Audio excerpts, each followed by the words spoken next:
तर विजय मेळाव्याआधी खट्ट्या कसा आवाज आलाय। मराठी भाषेवरून थेट राज ठाकरे यांना आव्हान देणारे उद्योगपती सुशील केडी यांचं ऑफिस मनसैनिकांनी फोडलंय। मनसैनिकांनी त्यांच्या ऑफिसची जोरदार तोडफोड केल्याचं आपण पाहतोय। तोडफोड करणाऱ्या मनसैनिकांना पोलिसांनी ताब्यात देखील घेतलाय। तर मराठी भाषेवरून केडिया यांनी थेट राज ठाकरे यांना आव्हान दिलं होतं। राज ठाकरेंना धमकी देणं त्यांना महागात पडलं।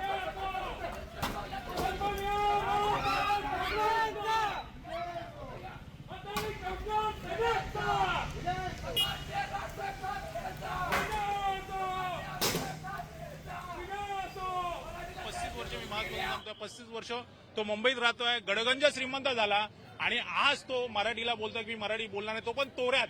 केडियाचा गुरमी मुजोरी एवढी होती, काल महापौर किशोरी पेडणेकर मुंबईच्या त्या एका लाईव्ह चॅनलवर त्याच्यावर बोलत होते। आता त्याचे बोलण्याची ॲटिट्यूड, जे बोलण्याची पद्धत, आमचे अविनाश अभ्यंकर जे आमचे प्रवक्ता आहेत त्यांच्याबद्दल पण उलटावलं। जर आमचा प्रवक्ते आमचे सन्माननीय राजसाहेब मराठी माणूस यांच्या विरोधात हे कोण परप्रांतीय केडिया भेडिया बोलत असेल तर या केडियाची किंवा भेडियाची शिकार केल्याशिवाय महाराष्ट्र नवनिर्माण सेना आणि महाराष्ट्राने गप्प राहणार। आता isakal.com आहे देशातील नंबर 1 ची मराठी न्यूज वेबसाईट। प्रत्येक अपडेटसाठी isakal.com ला नक्की भेट द्या।